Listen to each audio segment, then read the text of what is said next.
Alors, vidéo numéro 9. Alors, je vous parle de ce monsieur qui est en Inde et qui fait des films, qui va sur des sites, qui fait des films et qui, bon, je vous dis, qui écoute des récits et il vous explique un petit peu, il essaye de comprendre certaines choses. Et c'est très intéressant ce qu'il dit, vous allez voir. C'est Phénoménal Travel Video. Ça s'appelle Recreating a 4 million old battery. Was electricity used in ancient time? Bon, et mon anglais, hein, c'est super, super cool. Alors voilà, ils ont retrouvé il y a 4000 ans, vivait un sage, moi j'appelle ça un génie, une poiture, qui connaissait tout. C'est un alchimiste, voilà, au top. Il y a 4000 ans, ce monsieur, ce sage, appelé donc Agastya, on a retrouvé un texte, un ancien texte sanskrit, écrit de lui, qui s'appelle Agastya Samhita. Bon, dans ce texte, il y a une formule, hein, comme beaucoup d'autres formules on verra plus tard. Il y a une formule qui décrit comment construire une batterie. Voilà, une pile, une batterie. Vous en créer, générer un courant et puis allumer, éclairer l'électricité. Voilà. Alors, bon, dans cette formule, je pense qu'il y a les gens d'aujourd'hui, s'ils décrivent la formule, ils vont pas savoir la faire. Parce que dans la formule, il y a justement, bon, prends un pot en terre, d'accord, un pot en terre. Pourquoi un pot en terre? Parce que la terre, elle conserve bien la fraîcheur, l'humidité. Donc voilà, c'était construit dans un pot en terre. Il fallait rajouter une plaque en cuivre, une plaque en zinc, avec de la sciure. Et rajouter, donc dans cette formule, voilà, il est dit de rajouter, comment on appelle ça, un matériau qui s'appelle le shikigriva. Et le shikigriva, ça veut dire le cou du paon. Vous savez, le paon, l'oiseau, le cou.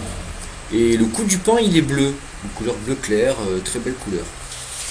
Et les gens ils comprenaient pas, donc ils s'est construit la batterie avec un coup de paon, arrivé à un moment donné, voilà, ça bloquait, on savait pas où est-ce qu'il fallait chercher, qu'est-ce que voulait dire ce mot. Et en fait ce mot il était retrouvé, donc on a retrouvé la formule, ce que voulait dire ce mot Shikigriva. Donc effectivement Shikigriva vient de l'ancien sanskrit, d'accord, qui veut dire sulfate de cuivre. Dans des anciens textes, hein, on a retrouvé ce mot-là qui signifiait justement sulfate de cuivre. Donc, on avait maintenant la formule. Alors, ce monsieur, donc, il reconstruit devant vos yeux, hein, avec un pot, machin. Il rajoute donc une plaque de zinc, une plaque de cuivre, de la sciure de bois au milieu des deux plaques pour pas qu'elles se touchent face à un court-circuit. Donc voilà, de la sciure. Et il a branché un voltmètre, d'accord, sur les deux plaques, et il a versé le sulfate, et le sulfate de cuivre, oui, et c'est une couleur bleu clair comme le cou du paon, vous voyez. Donc c'est incroyable, non, quand même. Donc il faut déchiffrer, et on a des trucs. Et donc une fois qu'il a versé le sulfate de cuivre, et de suite la flèche du voltmètre, elle a monté en flèche, elle a marqué 10 volts, d'accord, dès qu'il a mis le produit, le sulfate de cuivre. Et bon, alors il a fait ça, il a mis 4 pots, 40 volts. Il a dit, c'est incroyable, donc plus je mets de pots, plus je commence à monter en puissance. Et en fait, donc, vous voyez, il y a 4000 ans, ils savaient fabriquer des batteries.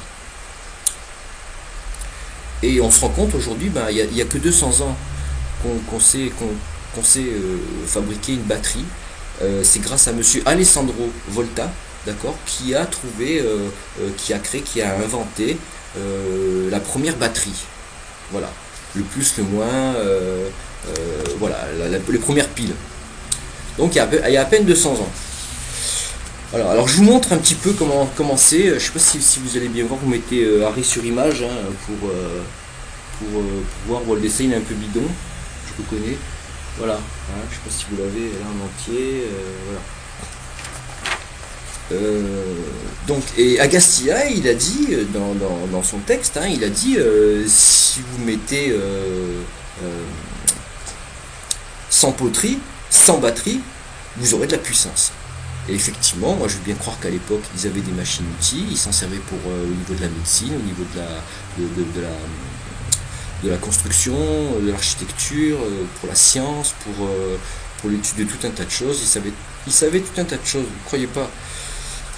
Et ce qui est étonnant, c'est qu'on retrouve, pardon, c'est qu'on retrouve, comment dire, en Égypte, sur des grandes stèles, d'accord, comment dire, deux personnages avec des espèces de grands tubes, avec un filament à l'intérieur. Ils tiennent ça comme ça. Après, dessous, il y a d'autres individus, je sais pas comment ils sont, et il y a un câble, en fait, une espèce de fil qui sort à la fin de chaque tube, d'accord, et qui sont rejoints à une boîte. Bon, on sait pas trop. Euh,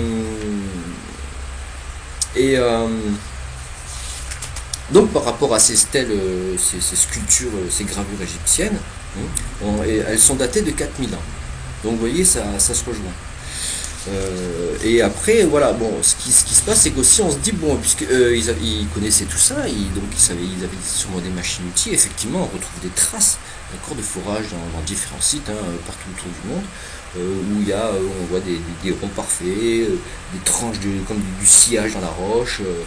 Bon, faut pas s'étonner, les gens, je veux dire, ils connaissaient la machinerie, ils savaient s'en servir, et même les Vimana, on parle de Vimana d'engins qui volent, bah ouais, effectivement, ils savaient très bien voler. Enfin, bon, vous allez voir, et qu'ils savaient voler en fait, ils savaient même très bien voler.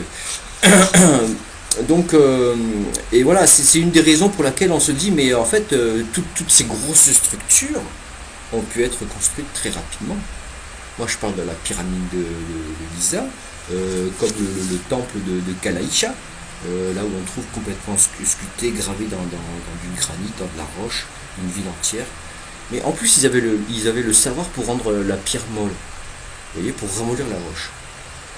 Ils avaient l'outillage. Je me dis, bon, vous voyez, aujourd'hui, ce qu'ils construisaient avant, comparé à aujourd'hui, je vous dis, c'est, nous, on fait, c'est du bricolage. C'est-à-dire les matériaux qu'on utilise, vous voyez, on est tout petit. Voilà, donc il faut rester humble. Vous voyez, il faut rester humble devant la science des anciens, devant le savoir des anciens.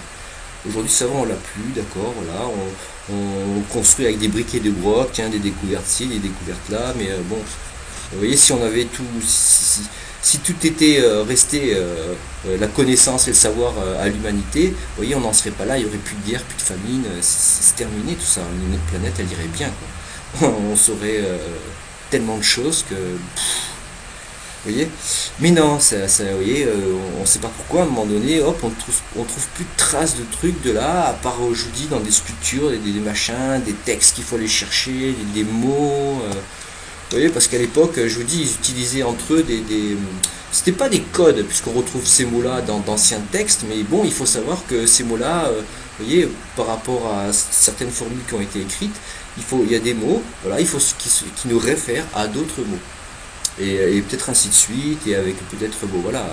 Donc aujourd'hui, vous voyez, il y a des personnes qui ont récupéré ce savoir et ils s'en servent pour eux, dans leur intérêt, vous voyez, c'est plein de mystères, plein de symboles, plein de on ne sait pas, voilà, tout est caché, bah oui, tout est caché, effectivement, dès qu'il y a une découverte qui dérange un peu, hop là, les livres, hop, tac, on met de côté, et puis bon, ben, l'humanité reste sans mémoire, dans l'ignorance, dans l'ignorance, voilà, et la naïveté. Donc voilà, j'en suis là avec bon, les anciens égyptiens, les temples, les constructions.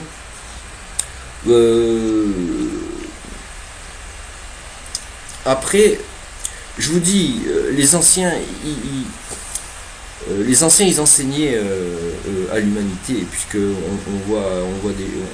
il y a des formules, donc c'était là pour nous, pour tout le monde, d'accord, pour que tout le monde puisse s'en servir, pour tout le monde, à l'époque, je vous disais, tout le monde puisse s'en servir, d'accord, les gens, les êtres qui étaient là, les humains, ils étaient, comment dire, bien enseignés, bien instruits à tous les niveaux. Je veux dire, au niveau de l'architecture, les personnes avant, elles étaient très intelligentes. Ne doutez pas un seul instant, regardez ce qu'ils ont construit.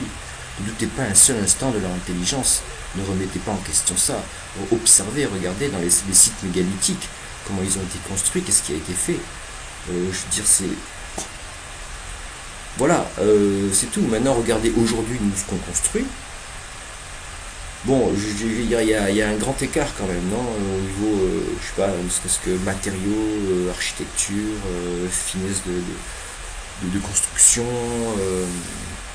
Le béton était fait d'un certain alliage, d'accord, avec certains cristaux. Certains temples ont été construits d'une manière différente. Vous voyez, avec des sculptures très fines, avec des sculptures de pierre. Et donc, faut pas se croire, voilà ce que je veux dire. Faut rester tranquille, parce qu'on a des choses à apprendre et je peux vous garantir que on sait pas grand chose. Donc voilà, prochaine vidéo, je sais pas, je vous parlerai de ce fameux pilier en métal, je pense, qui a été justement galvanisé. Je sais plus comment ils appellent ça. Bon, je verrai le procédé, mais vous allez voir, c'est du délire. Voilà. Allez, salut, ciao ciao.